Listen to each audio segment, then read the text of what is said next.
You're watching a Highwire Media podcast. Hello, everybody, and welcome back to the Political Pulse Show. Make sure you guys like the video down below. Subscribe to the channel if you are new. So I hope everybody had a great new year, but it's officially back to business. Trump will be taking the oath of office in just a few weeks, but today, the new Congress, I should say the 119th U.S. Congress, is in power. They've taken their oaths of office, which means that there was an election for the new House Speaker.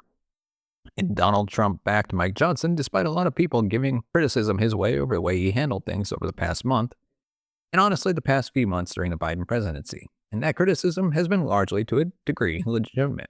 However, it is also true that you really, at this stage in the game, cannot afford some sort of, Civil War replacement strategy. We did that before.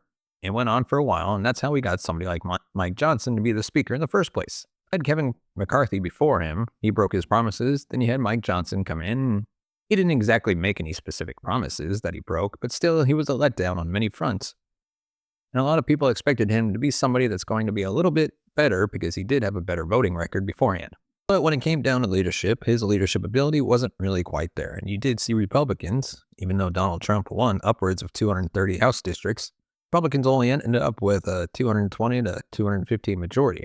The Republican brand has been tainted in some of the down-ballot races for fundraising, even though Johnson isn't like directly the main person that was responsible, because you have Richard Hudson. He has a very large say, Kevin McCarthy, when he was speaker, when he was a majority leader, all the criticism is valid, but he was a solid fundraiser. Like Johnson, not exactly so much. Maybe some of that has to do with the whole speakership transfer debacle as well. That may be a part of the case, but still, regardless, it's a little bit beside the point. One thing we do know is that Mike Johnson has been elected the new speaker, and he did make some promises in the process to make sure he could kind of get the votes of some of the holdovers. Not all the holdovers, but we'll get to some of that in a second. But you look at this, he says he's going to create a working group comprised of independent experts, not corrupted by lobbyists and special interests, to work with House committees on implementing recommended government and spending reforms to protect the American taxpayer.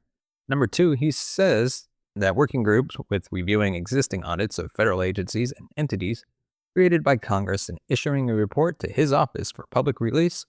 And number three, request House committees undertake aggressive authorizations and appropriations reviews, including providing additional resources where needed to expose irresponsible or illegal practices and hold agencies and individuals accountable and a weaponized government against the American people.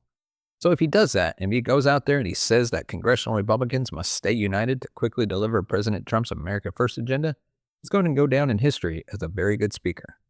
Now, we saw Trump's first term, he had to deal with Paul Ryan. Mike Johnson has issues, don't get me wrong, but he's no Paul Ryan. He is leaps and bounds better than Paul Ryan. Even Kevin McCarthy would be an upgrade from Paul Ryan. Paul Ryan didn't even endorse Trump during the 2024 election, and he didn't really give him a very strong endorsement back in 2016, where you had to give him something. But you look at this, it's like Trump is going out and endorsing him. Trump is basically hedging his bets here, and I think you could make the case for why, this is not necessarily a bad thing.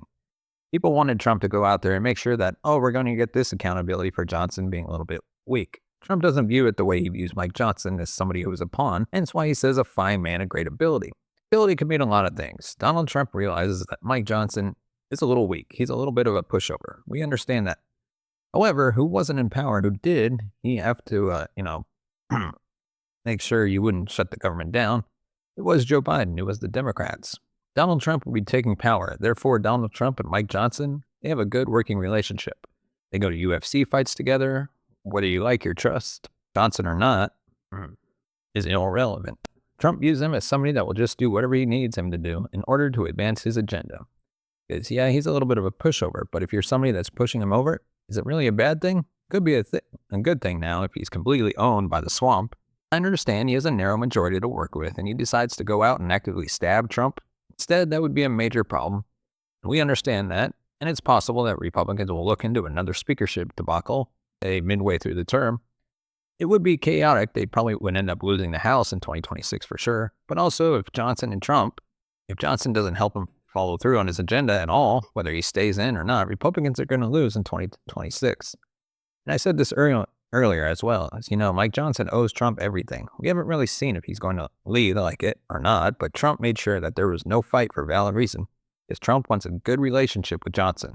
He has a good relationship. He still views him as somebody that's useful. That's fine. But I will say, mass deportation or Republicans lose the House. Trump goes out there and acts his agenda, or Republicans end up losing the House. That's kind of what is going to see play out, in my opinion. We did see the first term with Trump. It wasn't that he was enacting his agenda and that it was an unpopular agenda. It's that Paul Ryan actively backstabbed Trump and dropped the ball on healthcare. The reform bill they had really wasn't all that solid. And even then, you had backstabbers in the Senate decided not to hand Trump some sort of quasi-victory that probably would have ended up being, I guess you would say, somewhat of a campaign promise that was able to be kept. And you had a lot of fear-mongering about the bill that probably would have faded away over time had it passed the Senate. But certain senators didn't want to hand Donald Trump a victory despite trying to pass a bill like that for years and years. But that is what it is. And what we do know is that you have a new speaker, you have a trifecta, and on top of it, you have a lot of other people who will claim to be supporters of we're the real authentic, conservatism. And then there's people who make the enemy of the good, and Donald Trump doesn't exactly like those people. And it's a portion of the Freedom Caucus, not all of them, but I think they also taint Trump's view of the Freedom Caucus, and it's kind of why some of his endorsements for certain races are a little bit weaker, because he doesn't always go in lockstep with what the Freedom Caucus wants, because you have some people that are like that. People like Thomas Massie. A lot of people will like Thomas Massie, they'll claim he's the principled libertarian conservative, whatever, But at the same time, I feel like the guy doesn't really understand politics that well. Whether people think his intentions are good or not, or whatever, he endorsed DeSantis over Trump when it was clear that DeSantis had no shot, and it was clear that all the criticisms he was levying at Trump also would apply to some being like Ron DeSantis, and then some, and it's funny because this kind of plays out here, because you have Mike Johnson. He's not perfect. You want to oppose him, okay? Then who do you end up voting for to replace him? You voted for Tom Emmer. I mean, besides fundraising, there's not a single area where Tom Emmer would be better than Mike Johnson. And if you're opposing Johnson on principle, not because of fundraising, then this is a slap in the face to said principles. Tom Emmer, he's an old guard type of guy. He wants to go out there and vote for Tom Emmer to be speaker just to spite Donald Trump, because that's what this is. You're not somebody who has principles. You're somebody who wants to spite Trump. He'll vote against parts of the Trump agenda, I'm sure, not really out of principle, but because he'll likely try to insert principle despite Trump. Because he doesn't like him or something, because Trump criticized him 5 or 6 years ago. It's the same thing with Rand Paul. A lot of people like Rand Paul. He's right about a lot of things. But at the same time, the guy wouldn't even endorse Donald Trump, despite Trump running a campaign that was more in line with Rand Paul's ideology this time around than the campaign he ran during 2020. So you see that it's why are you not even endorsing him?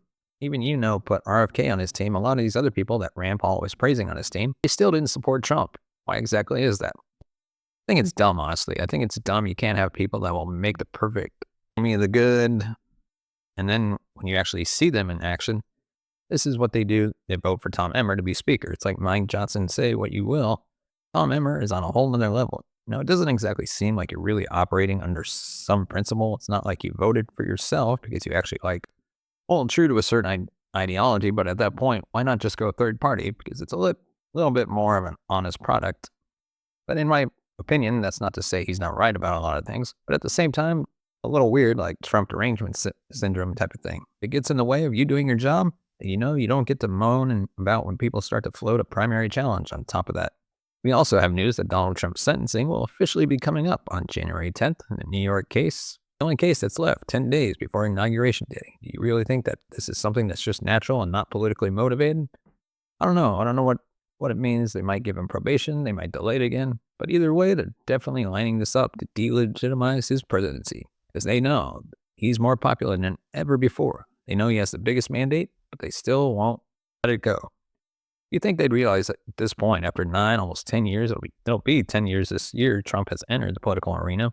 You don't want to bet against this guy. You're going to eventually lose. It will eventually blow up in your face, and that's the way it goes. So we'll see what happens on that front. But Mike Johnson officially becoming speaker with Donald Trump's support. Will he deliver? I hope he does. I hope he does. He's not perfect, but I hope he delivers.